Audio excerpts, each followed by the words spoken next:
The nationwide power cuts have placed the automotive industry in a precarious position. The motorcar giant Toyota was affected by the floods in April last year, which saw production halted and forced a temporary shutdown.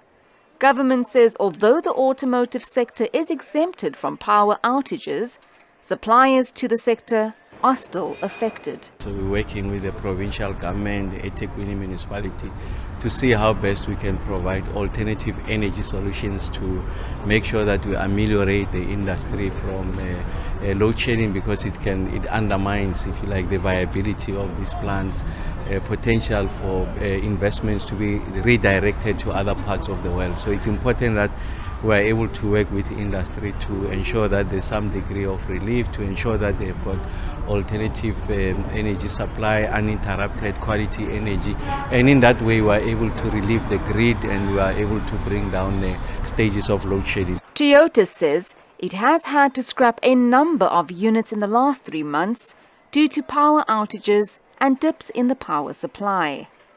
This is due to flood damage to a substation in Prospecton, where Toyota is based. As a result of load shedding, suppliers of Toyota are unable to produce essential car components. Toyota has called for the fast-tracking of agreements on power supply from independent producers.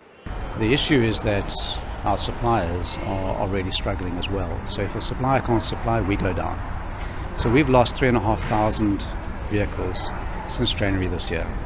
And we've had to scrap 151 vehicles because the supply disruption came at a particular part in the process where the vehicles were damaged. So we're not only concerned about load shedding, but the quality of supply.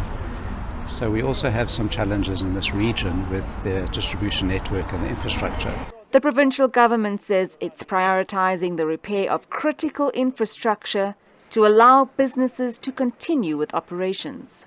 After the floods, we had to consolidate a strategy of ensuring that we proceed on the capacity building. We also incentivize the companies like Toyota in ensuring that they continue to produce their breed and we don't load shed them. The car giant believes a public-private partnership could remedy the load shedding crisis. And we've made offers also to national, provincial and eThekwini. Can we find a way of forming a public-private partnership where we can support the maintenance of the infrastructure in our areas, because we know capacity is an issue. So I think we need to think creatively about it, and how do we collaborate together to find solutions, not just for our industry, but of course for the whole country. The eThekwini Metro, which exempted residents of Durban from load shedding after the floods, is in the process of implementing new schedules, which could see the doubling of load shedding hours in the city. For SABC News, I'm Paulse in Durban.